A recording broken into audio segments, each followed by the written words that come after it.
Okay. So आपण आता अ, म्हणजे एपीआय इंटिग्रेशन रिॲक्टमध्ये कसं करतो ते बघणार आहोत. आता जेव्हा आपण एपीआय इंटिग्रेशन बद्दल बोलतो, सो रिॲक्टमध्ये दोन वेज आहे. एक तर थर्ड पार्टी लायब्ररी यूज करून करू शकतो, किंवा फेच एक एपीआय जावा स्क्रिप्टची. फेच एपीआयने करू शकतो, किंवा एक्झॉयस म्हणून एक लायब्ररी आहे त्यांनी करू शकतो. हे थर्ड पार्टी लायब्ररी आहे. ओके. सो पहिले मी एक्झॉसनी सांगतो की एक्झॉसनी आपण कसं करतो, त्यानंतर फेच एपीआय सांगेल. सो आता एक्झॉस ही, जसं अँग्युलरमध्ये आपल्याला HTTP क्लायंट हे वेगळं इन्स्टॉल करायची गरज नसते, आपल्या अँग्युलरच्या प्रोजेक्टमध्ये ऑलरेडी असतं ते इनबिल्ड. पण समजा आपल्याला रिॲक्टमध्ये एपीआय कॉल करायचा आणि ते युझिंग एक्झॉस लायब्ररी करायचं, सो एक्स्ट्रा पॅकेज इन्स्टॉल करावा लागतो.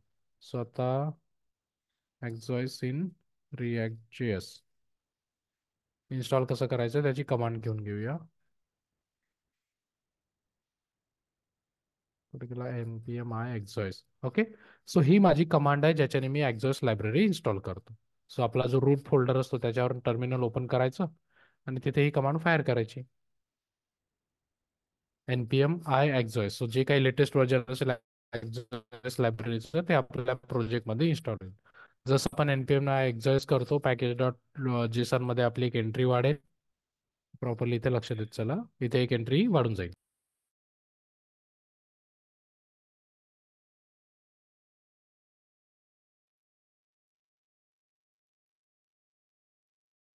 हम्म.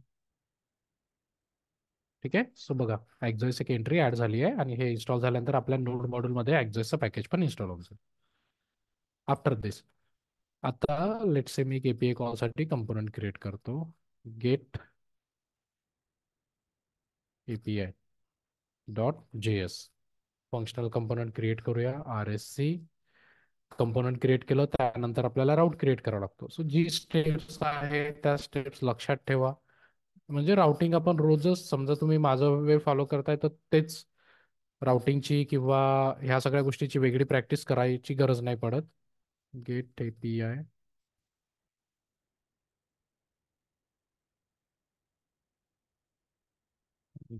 गेट एपीआय राऊटचं नाव असेल गेट हायफन एपीआय. वरती लिंक पण ऍड करून घेऊया. हे माझ्या पाथचं नाव. This will go over here.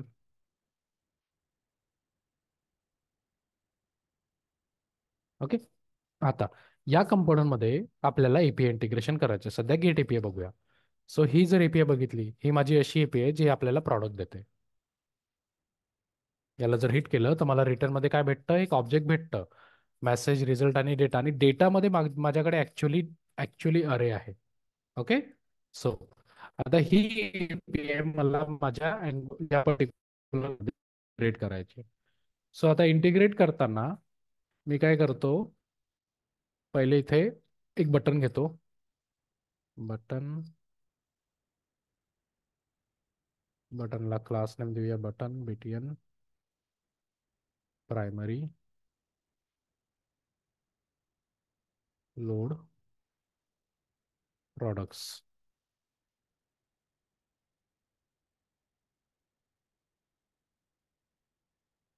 आता या बटनच्या क्लिकवर मला काय करायचं आहे, माझा एपीआय कॉल करायचा आहे. ओके.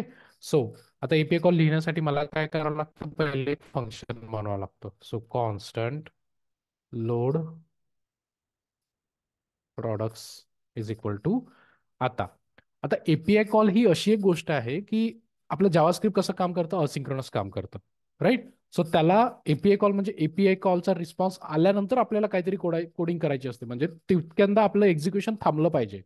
सो त्यासाठी मला असिंक्रोनस प्रोग्रामिंग करावं लागते. पण जावास्क्रिप्ट कसं काम करतं, synchronous. Line by line code execute होतो, तो कोणत्याच लाईनसाठी थांबत नाही. सो म्हणून हे जे असिंक प्रोग्रामिंग म्हणजे जोपर्यंत माझ्या एपीआय कॉलचा रिस्पॉन्स येत नाही तोपर्यंत माझं एक्झिक्युशन थांबलं पाहिजे, त्यासाठी आपल्याला ही लायब्ररी लागते एक्झॉइस. त्याच्यात असिंक प्रोग्रामिंग आपण करू शकतो. आता आता सध्या मी विदाऊट युझिंग असिंक आधी काय होतं ते दाखवतो, मग असिंकने कसं होतं ते दाखवतो. सो आता आपला नॉर्मल फंक्शन क्रिएट करूया. या फंक्शनमध्ये constant result is equal to Axios. आता मला वरती पहिले एक्झॉइस म्हणजे या कंपोनंट मध्ये मला एक्झॉइसची लायब्ररी यूज करायची, सो ऑब्व्हियसली वरती इम्पोर्ट करावं लागेल. आता मी समजा इथे एक्झॉइस लिहिलं, सो बघा डायरेक्टली इम्पोर्ट झालाय. एक्झॉइस डॉट गेट. आता आपले जसे एपीआय कॉलचे मेथड्स असतात, gate, post, put, delete.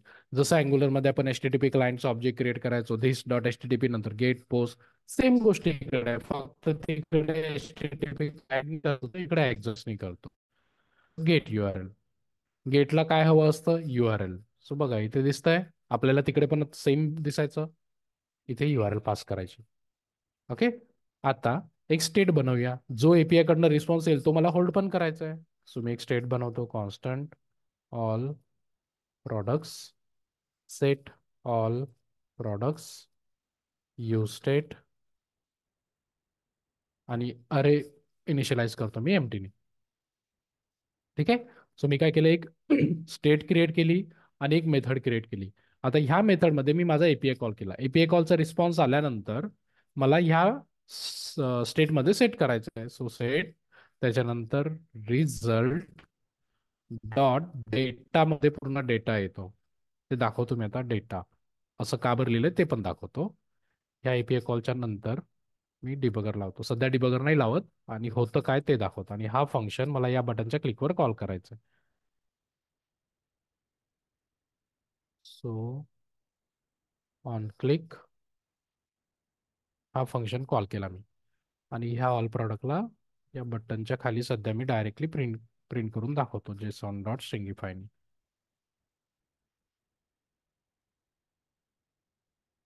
So एवढं करून बघूया आता. आता प्रॉब्लेम काय होतो, समजा असा कोड लिहिला तर ते दाखवायचं आहे मला.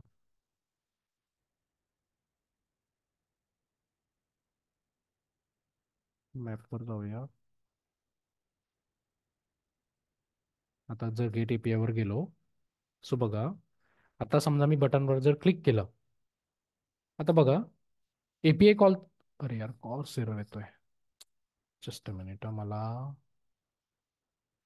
हा रिॲक्टचा प्रोजेक्ट रन करायचा आहे. सो प्लस आणि डॉट ENV फाईल क्रिएट करायची, एन्व्हायरमेंट फाईल. जसं तिकडे आपल्या एन्व्हायरमेंट फाईल असतात ना, तसं सेम इकडे पण असतं. इकडे पोर्ट इज इक्वल टू 3005. या पोर्टवर मला रिस्पॉन्स भेटतो. सो तो चेक करूया आता. बहुतेक मला परत स्टॉप करून रन करावं लागेल. सो आता माझा बाय डिफॉल्ट अप्लिकेशन या पोर्टवर, पर्टिक्युलर पोर्टवर रन झाला पाहिजे. सिम्पली काय केलं मी, प्लस फाईल केलं, फक्त बाहेर करायचं आहे.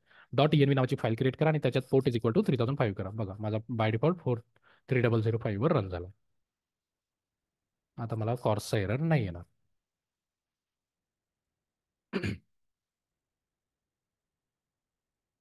ओके. सो आता समजा मी गेट एपीआय वर क्लिक केलं, लोड प्रॉडक्टवर क्लिक केलं. सो बघा आता रिस्पॉन्स तर आला. बघा रिस्पॉन्समध्ये डेटा पण आलाय, पण इथे माझा ब्रेक झालं. Can not read properties of undefined of data. आता हे कुठे झालं ब्रेक? डेटा जिथे रीड करत आहोत त्याच्या आधी. आता आपला कंपोनंट जर बघितला, सो इथे हा जो रिझल्ट आहे ना तो अनडिफाईन येतो. आता होत झालं कसं, ही लाईन एक्झिक्यूट झाली, त्याच्यानंतर ह्या लाईननी एपीआय कॉलचा रिस्पॉन्स आला की नाही त्याचा वेट नाही केला आणि पुढची लाईन एक्झिक्यूट करून टाकली. हे पण तोपर्यंत या रिझल्टमध्ये डेटाच नाही येत. प्रिंट पण करून दाखवतो. आता डिबग करूया वाटल्यास डायरेक्ट. इथे डिबगर लावतो.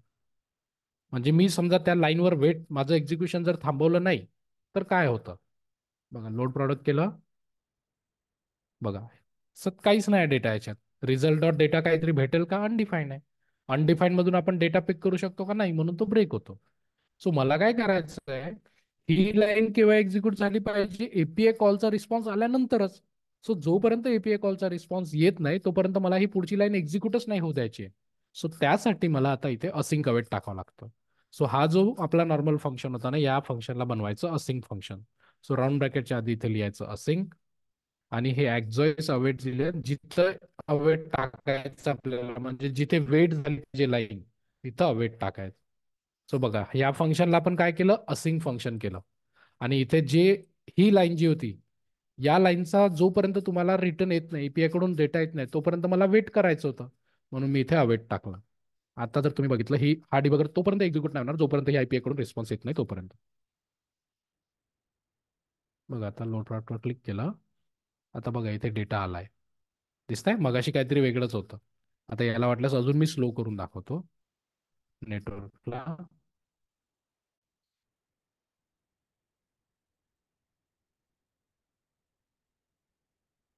स्लो करतो. आणि आता इथे क्लिक केला. डिसेबल केलं का?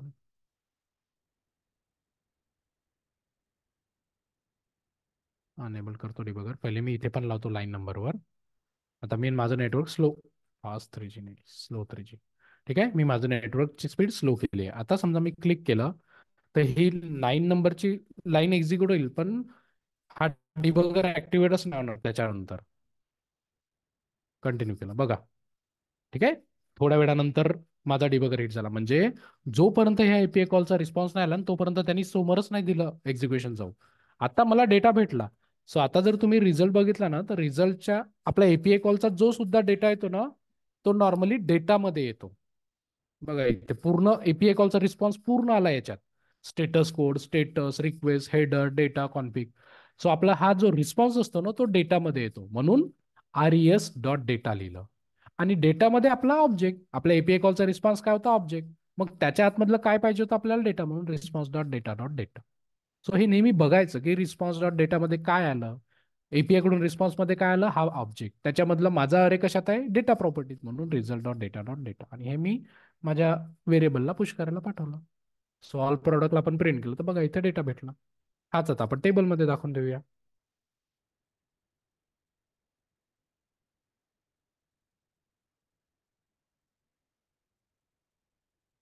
कॉपी पेस्ट करून घेऊया बनवण्यापेक्षा टेबल.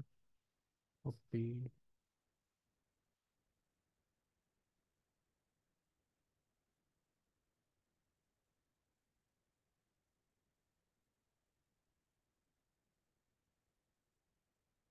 ओके. आता फॉर लूप कशावर फिरवायचं आहे? ऑल प्रॉडक्टवर. So all product dot my main. प्रॉडक्टचं नाव काय, SKU आहे. ज्या ज्या गोष्टी तिकडनं येते काही गोष्टी दाखवूया. अजून हे मॅन्डेटरी नाही आहे की तुम्ही सगळ्याच गोष्टी दाखवल्याच पाहिजे. ज्या गोष्टी तुम्हाला दाखवायच्या त्याच सुद्धा दाखवू शकता. SKU झालं. त्यानंतर शॉर्ट नेम पण दाखवून देऊया.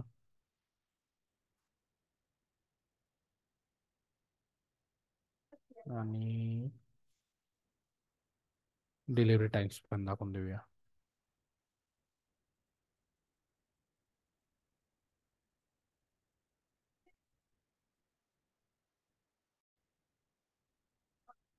राईट. आता मी वरती जेवढे पॅरामीटर दाखवले, वरती जेवढे हेडिंग टाकले, तेवढा मला डेटा पण दाखवावा लागेल. सो आता नेहमी डेटा जो प्रिंट करतो आपण, सो नेहमी एपीआय कॉलचा रिस्पॉन्स बघायचा, तिथूनच ह्या प्रॉपर्टीज कॉपी करायच्या. तुम्ही जर स्वतः इमॅजिन करून लिहिलं तर तुम्हाला स्पेलिंग मिस्टेक केलं किंवा काही केलं तर डेटा नाही भेटणार. प्रॉडक्ट नेम, त्यानंतर शॉर्ट नेम आणि delivery time span. Okay. Save करून चेक करूया एकदा.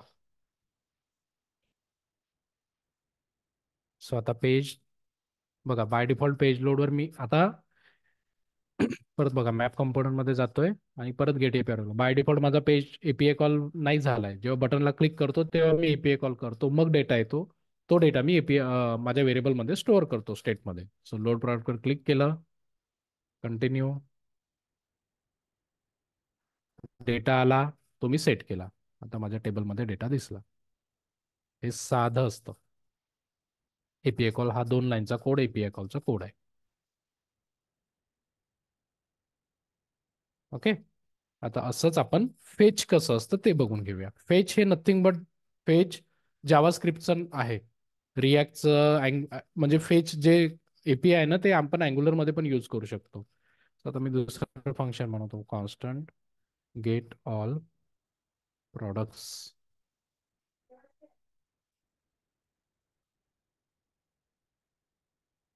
जस्ट गुगल करून दे मला फेच कसं लिहितात किंवा लिहून बघूया डायरेक्ट. सिंटॅक्स सजेस्ट करेलच तो. कॉन्स्टंट बहुतेक त्याला आपल्याला प्रॉमिसनी करावं लागतं. सो फेच बघा, त्याला काय पाहिजे? इनपुट स्ट्रिंग म्हणजे URL पाहिजे. सो फेचला URL पाठवूया. URL नथिंग बट हीच गेट ऑल प्रॉडक्टची. आता फेच हा रिटर्न काय देतो, तो ऑब्जेक्ट प्रॉमिस रिटर्न देतो. बघा इथे काय लिहिलंय, प्रॉमिस. आता जिथे प्रॉमिस येतं ना, जसं अँग्युलर मध्ये ऑब्झर्वेबलला आपण काय करायचो, सबस्क्राईब करायचो, तो प्रॉमिसला डॉट देन करावं लागतं. So dot then, round bracket result. आता हा सिंटॅक्स जस्ट लाईक आपल्या अँग्युलर मधला वाटेल. H T T P call get, मग डॉट सबस्क्राईब, इथे डॉट देन, मग असं लिहायचं. आता जो रिस्पॉन्स येईल तो आपण या प्रॉडक्टला पास करूया. आता मी दोन वेगळ्या बटन घेतो. ही आपली साधी हे म्हणजे एक्झॉस्टनी झाली. दुसरं प्रायमरी देऊया आणि या बटनच्या क्लिकवर हा प्रॉडक्ट, हा फंक्शन कॉल करूया. ओके. आता इथे मी डिबगर लावतो आतमध्ये, इथे पण लावतो आणि फंक्शनच्या स्टार्टिंगला पण. सो हा काइंड ऑफ स्ट्रक्चर आपल्याला बघितल्यासारखा वाटतो अँग्युलर मध्ये काम केलं असेल तर. Save all.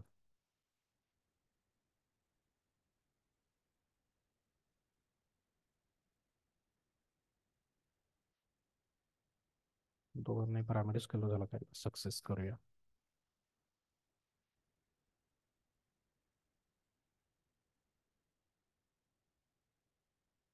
ओके. आता समजा मी लोड प्रॉडक्टवर क्लिक करतो हिरव्यावाल्या बटनवर, जिथे आपण दुसरा एपीआय कॉल, दुसरा फंक्शन कॉल केलाय, ज्याच्यात फेचनी आपण एपीआय कॉल केलाय. लोड प्रॉडक्ट इथे आला, इथून कंटिन्यू करतो. बघा थोड्या वेळानंतर आतमध्ये आला रिझल्ट. अच्छा, आता इथे बॉडीमध्ये येतो वाटते. हम्म. आता इथे थोडंसं चेंज असतं. रिझल्टला बॉडीला जेसॉन डॉट सिंगिफाय काहीतरी करावं लागतं. गुगल करू त्यांना, रिच फेच या इन रिॲक्ट जेएस. थोडंसं कोड बघूया. त्याला जेसॉन डॉट सिंगिफाय की जेसॉन डॉट पार्स काहीतरी करावं लागतं. पेज पी सोबत जेव्हा करतो तेव्हा. हम्म,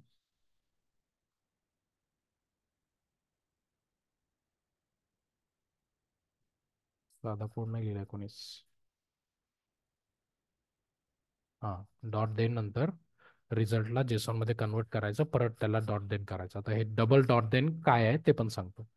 आता पहिले जो डेटा आला त्याला आपण डॉट देन लिहिलं, इथे काय करायचं, रिटर्न करायचं. रिटर्न काय करायचं, रिझल्ट डॉट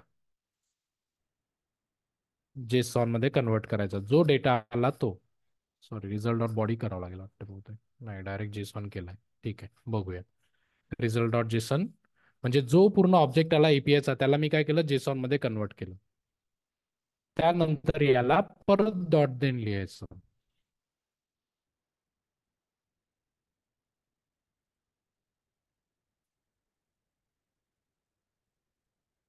ब्रॅकेट हा एक डॉट देन, हा डॉट देन करून बरोबर आहे. ठीक आहे, इथे डिबगर करूया. आता चेक करूया काय होतं.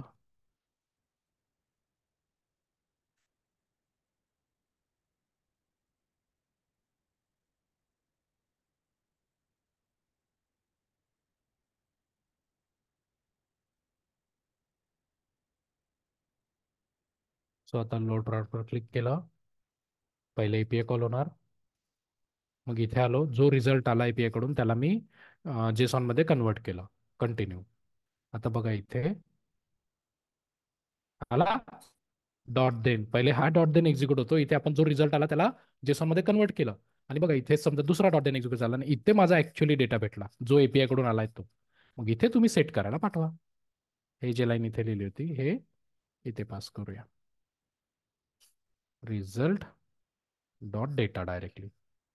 सो डॉट म्हणजे हे सेम गोष्ट तुम्ही इथल्या इथे करू शकले असते, कॉन्स्टंट लिहून ते त्याच्यात कन्वर्ट केलं असतं, मग हे केलं असतं. पण जेव्हा आपण प्रॉमिस सोबत काम करतो तेव्हा डॉट देन हे किती आपण असं म्हणजे एक ऑपरेशन झालं, ऑपरेशन झाल्यानंतर मला काहीतरी करायचं आहे म्हणून मी परत डॉट देन लिहिलं. सो हा फेज सोबत होता आणि हा माझा एक्झॉइस सोबत. So these are the two ways by which we can make API call in react.